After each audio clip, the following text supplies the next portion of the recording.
Hello everyone. అరే ప్లేలిస్ట్లో మనము 2D చేస్తున్నాం కదా, అండ్ ఇప్పుడు లీడ్ కోడ్ క్వశ్చన్స్ చేసి ఇంకొంచెం 2D అరేస్ని ఎలా యాక్సెస్ చేయాలి లేదా ఎలా మ్యానిపులేట్ చేయాలి అనేది క్లియర్గా తెలుసుకుందాము.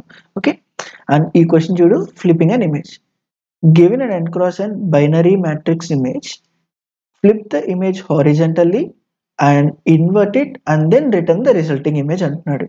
అంటే మనకు ఒక ఎన్క్రాస్ అండ్ మ్యాట్రిక్స్ ఇస్తాడు. ఓకే, కానీ అందులో ఎలిమెంట్స్ ఎలా ఉంటాయి? See binary, which is nothing but either 0 కానీ 1 కానీ. ఈ రెండిట్లో ఏదో ఒకటి మాత్రమే ఆ డేటా లైక్ ఆ మ్యాట్రిక్స్లో ఉంటాయి. సో నెక్స్ట్ ఏం చేయమంటున్నాడు?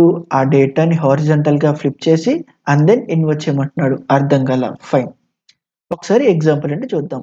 ఇలా ఒక 1D అరే ఉంటే, సపోజ్ ఒక 1D అరేని తీసుకుంటే అందులో ఏమంటున్నాడు అంటే ఫస్ట్ హారిజంటల్గా ఫ్లిప్ చేయంటున్నాడు. అంటే 1,1,0 అని ఉంటే దీన్ని హారిజంటల్గా ఫ్లిప్ చేయడం అంటే ఇటు నుండి చదివే బదులు దాన్ని ఇటు నుండి చదివేలాగా రివర్స్ చేయాలి. అంటే ఇప్పుడు ఇదేమైంది? 0, 1, 1 అవుద్ది. ఓకే, దీన్నే వాడు ఫ్లిప్ హారిజంటల్లీ అని అంటున్నాడు. నెక్స్ట్ ఏంటి? ఇన్వర్ట్ చేయమంటున్నాడు. అంటే 0 ఉన్న పొజిషన్లో 1ని, 1 ఉన్న పొజిషన్లో 0ని పెట్టమంటున్నాడు. అండ్ వీడికి ఫైనల్గా ఇలా ఒక అరే 1D అరేని ఇస్తే, లైక్ 2D అరేని ఇస్తే దీన్ని ఇలా కన్వర్ట్ చేసి దీన్ని నేను రిటర్న్ చేయాలి అంటున్నాడు. ఇలా ప్రతి 1D అరేకి నేను చేయాలి. ఎందుకు? వాడిస్తుంది 2D అరే కాబట్టి. 2D అరే nothing but collection of 1D. Okay, మరి దీన్ని ఎలా అప్రోచ్ అవ్వాలి ఏంటి అనేది చూద్దాము. సి ఫస్ట్ సపోజ్ ఇలా కంటెంట్ వదిలేసి ఏ 1D అరే ఇలా ఉంది అనుకుందాము. ఇనిషియల్ థాట్ ఏంటి చెప్పు? ఒక ఎక్స్ట్రా అరే తీసుకొని ఇలా యాక్సెస్ చేసే బదులు ప్రతి రోలో అంటే ప్రతి 1D అరేకి లోపల ఫర్ లూప్లో ఇలా యాక్సెస్ చేసేలాగా రాయొచ్చు కదా. దాన్ని ఇలా పెట్టచ్చు కదా, ఇంకో వేరియబుల్ని హెల్ప్ తీసుకొని. సో ఇలా ప్రతి రోని ఇక్కడ ఇలా యాక్సెస్ చేసి దాన్ని ఇలా, ఇక్కడ ఇలా, దాన్ని ఇలా నేను యాక్సెస్ చేయొచ్చా? అంటే ఇప్పుడు ప్రతి 1D అరేని హారిజంటల్గా ఫ్లిప్ చేసాము, అంతేనా? దాని తర్వాత ఏంటి? మళ్ళా ఈ 1D అరేని like whatever the 2D array దీన్ని స్కాన్ చేసి 0 ఉంటే ఇఫ్ ఎల్స్తో చెక్ చేసి 0 ఉంటే 1 అని, 1 అంటే 0 అని, 0 అంటే 1 అని, 1 అలా ప్రతి ఎలిమెంట్ నేను ఇట్లా చేయొచ్చు కదా. మరి ఇప్పుడు దీని టైం కాంప్లెక్సిటీ ఎంత ఒకసారి చూసుకొని ఇంకేమైనా తగ్గియచ్చా అనేది ఆలోచించుకుందాం. సి ఫస్ట్ హోల్ అరేని ట్రావెర్స్ చేసి రివర్స్లో పెడుతున్నాం. అంటే లోపల జరిగే వరకు కాన్స్టెంట్, హోల్ అరేని ట్రావెర్స్ చేస్తున్నాం. ఎంత? ఎన్ని అరేసు? ఎన్. ఐ మీన్ ఎన్ని 1D అరేసు? ఎన్. ఒక్కొక్క దాంట్లో సైజ్ ఎంత? ఎన్. అదే కదా వాడు చెప్పింది ఎన్క్రాస్ ఎన్. సో దీని యొక్క టైం కాంప్లెక్సిటీ లైక్ సి, ఈ ఒక పనిని చేయడానికి n². దాని తర్వాత ఏంటి? మళ్ళా ప్రతి ఎలిమెంట్ని యాక్సెస్ చేసి 0 అయితే 1, 1 అయితే 0 చేస్తున్నావు కదా. మరి దీని టైం కాంప్లెక్సిటీ n. ఎందుకు? లోపల జరిగే ఇఫ్ ఎల్స్ కాన్స్టెంట్ కాబట్టి. సో టోటల్గా 2n² which is nothing but big of n². మరి స్పేస్ ఎంత? సి ఎక్స్ట్రా స్పేస్ వాడుతున్నావా దీనికి అంటే బిగ్ ఆఫ్ n². సో దీనికి టైం కాంప్లెక్సిటీ వచ్చేసి n², స్పేస్ కాంప్లెక్సిటీ వచ్చి n². ఇప్పుడు నా క్వశ్చన్ ఏంటంటే మనం దీన్ని స్పేస్ కాన్స్టెంట్ని వాడకుండా టైం కాంప్లెక్సిటీని లైక్ ఓన్లీ టైం కాంప్లెక్సిటీని వాడి చేయొచ్చా? ఐ మీన్ సింపుల్గా స్పేస్ కాన్స్టెంట్ స్పేస్ని వాడి చేయాలి అంటే దీని మీనింగ్ ఏంటి? With in the image of దాన్నే నేను మోడిఫై చేసుకోవచ్చు అనే నీకు ఆ అలవెన్స్ని ఇచ్చినట్టేనా?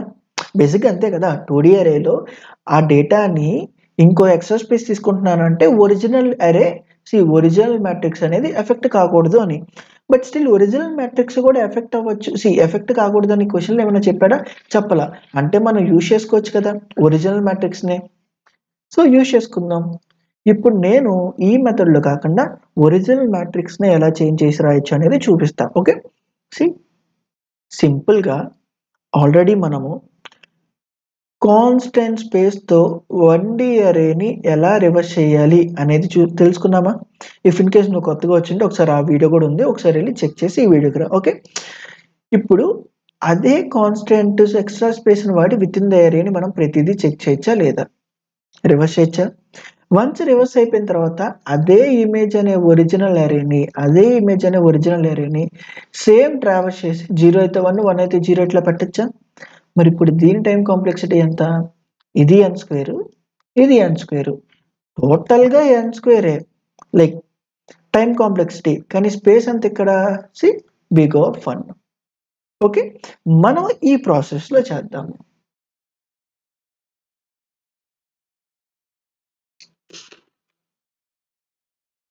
అండ్ ఇక్కడ ఆల్రెడీ నేను ముందుగానే సెటప్ చేసుకున్నా. ఒక టెస్ట్ కేస్ తీసుకొని ఆ కంప్యూటేషన్ అవ్వక ముందు మ్యాట్రిక్స్ ఎలా ఉండిద్ది, కంప్యూటేషన్ అయిన తర్వాత మ్యాట్రిక్స్ ఎలా ఉండిద్ది అనేది ప్రింట్ చేశాను.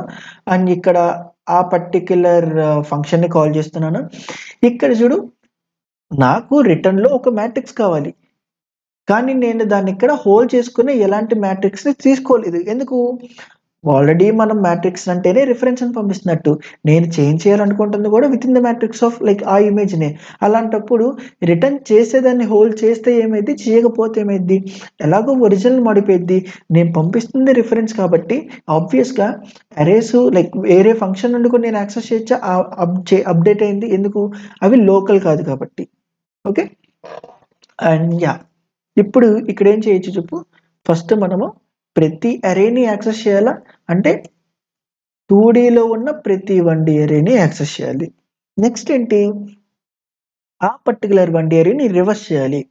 అంటే సింపుల్గా start equals to 0, end equals to image of ఆ పర్టికులర్ 1D యొక్క లెంత్ -1 అయినా. ఎందుకు? అరే స్టార్ట్స్ విత్ 0 ఇండెక్సింగ్ కాబట్టి. ఇప్పుడు ఏం చేయాలి, while start less than or equals to end, equal పెట్టినా పెట్టకపోయినా ఒకటి. ఎందుకు? ఆ లాస్ట్ది సెల్ఫ్గా మారినా పర్లేదు కాబట్టి ఏం ప్రాబ్లం లేదు, బట్ ఫైన్. ఇప్పుడు ఏం చేయాలి, నేను రివర్స్ అయినా చేయాల్సింది. అంటే ఒక టెంపరీ వేరియబుల్ తీసుకొని ఇప్పుడు ఆ ఇమేజ్ ఆఫ్ నా ఫస్ట్ ఎలిమెంట్ ఎక్కడ ఉంది, ఫస్ట్ రోలో ఫస్ట్ కాలంలో. ఇక్కడ నా ఫస్ట్ కాలం రిప్రజెంట్ చేసేది ఏంటి, స్టార్ట్, ఫస్ట్ ఎలిమెంట్ని. అండ్ లాస్ట్ ఎలిమెంట్ని రిప్రజెంట్ చేయాలి అనుకుంటుంది ఎండ్. సో ఇప్పుడు ఆ ఇమేజ్ ఆఫ్ 5లో ఆ స్టార్ట్లో ఏం పెట్టాలి, ఇమేజ్ ఆఫ్ 5లో ఉన్న ఎండ్ యొక్క ఎలిమెంట్ని స్టార్ట్లో పెట్టాలి. అండ్ దెన్ ఇప్పుడు ఇమేజ్ ఆఫ్ 5 ఆఫ్ ఎండ్లో టెంపరీ అయినా. అండ్ వన్స్ ఇది అయిపోయిన తర్వాత నా పొజిషన్ షిఫ్ట్ అవ్వాలి. అంటే స్టార్ట్ కాస్త ప్లస్ అవ్వాలి అండ్ ఎండ్ కాస్త మైనస్ అవ్వాలి. ఓకే, వన్స్ ఇదంతా అయిపోయిన తర్వాత నేను డెఫినెట్గా ప్రతి 1D అరేకి లైక్ 2Dలో ఉన్న ప్రతి 1D అరే రివర్స్ అయిపోయిందని కన్ఫర్మేషన్ చేయొచ్చా?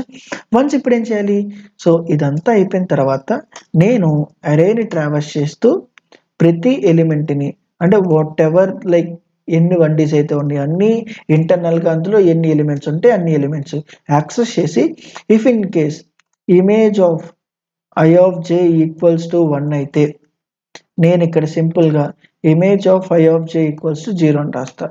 నెక్స్ట్ అలా కాకపోతే ఇమేజ్ ఆఫ్ I of jలో 1 అని పెడతా. ఓకే, అండ్ ఇక్కడ సింపుల్గా మనం రిటర్న్ చేయాలి కాబట్టి అది రిటర్న్ టైప్ ఉంది కాబట్టి రిటర్న్ ఇమేజ్ అనే రాద్దాము. బట్ మెయిన్లో ఎలాంటి క్యాచర్ని మనం పట్టుకోలేదు కాబట్టి స్టిల్ అప్లికబుల్ అయింది, ఎందుకంటే మనం చేస్తుంది రిఫరెన్సెస్తో కాబట్టి. మనం ఒక్కసారి దీన్ని రన్ చేసి మనం డీబగింగ్ చేద్దాము సో దట్ ఇంకొంచెం క్లారిటీగా అర్థమైంది. ఇది మన ఇన్పుట్. ఏమైంది, 1 1 0 0. ఫస్ట్ ఏం చేయాలి, హారిజంటల్గా ఫ్లిప్ చేస్తున్నాం అంటే 0 0 1 1. నెక్స్ట్ ఇన్వర్ట్ చేస్తున్నాం అంటే 1 1 0 0. అంతేనా వచ్చింది. ఇంకోటి తీసుకుందాం. 1 1 1 0 నైనా ఫస్ట్ హారిజంటల్గా ఇన్వర్ట్ చేస్తే దాని తర్వాత ఫ్లిప్ చేయాలి అంటే అట్లా 0 0 0 1. అంతేనా? అంటే మిగతాయి కూడా రెస్ట్ ఆఫ్ ద థింగ్ అంతేగా వర్క్ అయ్యేది. సో ఇప్పుడు మరి ఇంతేనా, దీన్ని సమరైజ్ చేయలేమా లేదా ఇంకా మనం కంప్రెస్ చేయలేమా? ఇక్కడ ఇఫ్ ఎల్స్ అని రాసే బదులు నాకు 0 అను 1 ఎలిమెంట్సే ఉంటాయని తెలుసు కాబట్టి నేను ఎందుకని 1 మైనస్ ఆ వాట్ ఎవర్ ది ఎలిమెంట్ అనేది రాయకూడదు. ఇప్పుడు చూడు, సపోజ్ ఏంటి 0 ఉంటే 1 రావాలి, నాకు 1 ఉంటే 0 రావాలి. ఇక్కడ ఎక్స్ వాల్యూస్ ఇందులో పెడదాము. 1 మైనస్ 0 1ఏనా, నేను ఇక్కడ ఉన్న వాల్యూని ఇక్కడ పెడుతున్నా. ఇప్పుడు చూడు 1 మైనస్ 1 జీరోనేనా? అంటే 1 మైనస్ సంథింగ్ అనేది రాస్తుంటే ఇక్కడ ఎలిమెంట్స్ నాకు ఎక్స్ వాల్యూ ఐదర్ 0 గాని 1 గాని ఉంటాయి కాబట్టి 0 అయితే 1 1 అయితే 0 నేనా వచ్చేది. అంటే ఈ ఇఫ్ ఎల్స్ కాకుండా డైరెక్ట్‌గా ఇర్రెస్పెక్టివ్ ఆఫ్ ద నంబర్ సింపుల్‌గా 1 minus a of i of j అని రాయొచ్చా? ఓకే. అండ్ దీన్ని మనం ఒకసారి ఇంప్లిమెంట్ చేసి చూద్దాము. చూడు ఇప్పుడు సింపుల్‌గా ఇదంతా తీసేసి ఇమేజ్ ఆఫ్ i ఆఫ్ jలో ఏమని రాస్తున్నా 1 minus image of i of j అని రాస్తున్నా. ఒకసారి దీన్ని కూడా ఒకసారి రన్ చేసి మనం చెక్ చేద్దాము.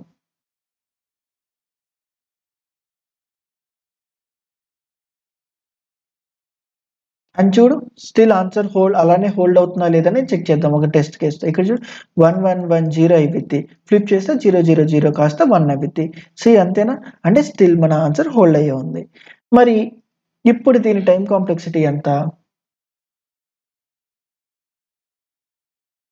సీ ఇప్పుడు దీని టైమ్ కాంప్లెక్సిటీ ఇదొక n స్క్వేర్ టైమ్ రన్ అవుతుంది. చెప్పక్కర్లేదు కదా ఎందుకు?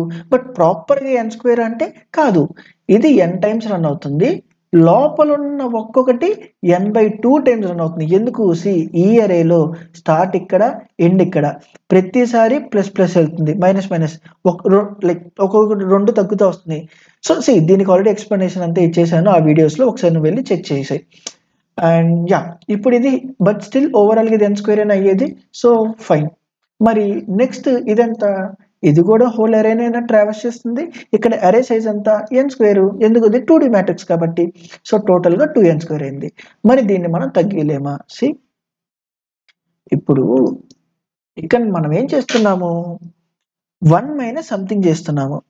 ఆ 1 మైనస్ సంథింగ్ ఏదో రివర్స్ అయినప్పుడే చేయలేమా? ఇప్పుడు రివర్స్ అవుతున్నప్పుడే ఇలా స్వాప్ చేసే ముందుగానే ఫస్ట్ దీన్ని ఫ్లిప్ చేస్తా. దీన్ని ఫ్లిప్ చేస్తా. దాని తర్వాత రివర్స్ చేస్తా. అంటే సింపుల్‌గా ఇదే ప్రాసెస్‌ని ఫస్ట్ నా ఎలిమెంట్‌ని ఎక్కడైనా ఫెచ్ చేసేది ఫస్ట్ ఎలిమెంట్. అంటే ఫెచ్ చేసే ముందే 1 మైనస్ చేస్తాను. అంటే ఇన్వర్ట్ చేశాను. దాని తర్వాత చూడు ఇప్పుడు ఇక్కడ లాస్ట్ ఎలిమెంట్ ఫెచ్ చేసే ముందుగా కంటెంట్‌ని ఫెచ్ చేసి ఫ్లిప్ చేసి దాని తర్వాత రివర్స్ చేస్తా. అంటే ఇక్కడ డైరెక్ట్‌గా రివర్స్ ఆపరేషన్ అయిపోయిందా లేదా? సీ 2 ఆప్షన్స్ ఉన్నాయి. ఒకటి రివర్స్ చేసి దాని తర్వాత ఇన్వర్ట్ చేయడము. లేదు ఇన్వర్ట్ చేసి దాని తర్వాత రివర్స్ చేయడము. లేదు అంటే ఈ 2 జరిగేదే ఆన్ ద గోలో కదా! నువ్వు ఆన్ ద గోలో ఎందుకు చేయకూడదు? అదేనా ఆన్ ద గోలో ఇప్పుడేం చేసావు చూడు. కంటెంట్ గెట్ చేసి దాన్ని ఫ్లిప్ చేసి దాని తర్వాత రివర్స్ చేసావు. ఆన్ ద గోల్ అయిపోయింది. ఇప్పుడు దీని టైమ్ కాంప్లెక్సిటీ ఎంత? n square. Only n square. Big of n square. ఇందాకడ 2n square. Okay. But still ఓవరాల్‌గా రిమైన్స్ అనేది సేమ్ n స్క్వేరే టైమ్ కాంప్లెక్సిటీ. ఓకే. అండ్ ఒక్కసారి దీన్ని మనము సబ్మిట్ చేద్దాము.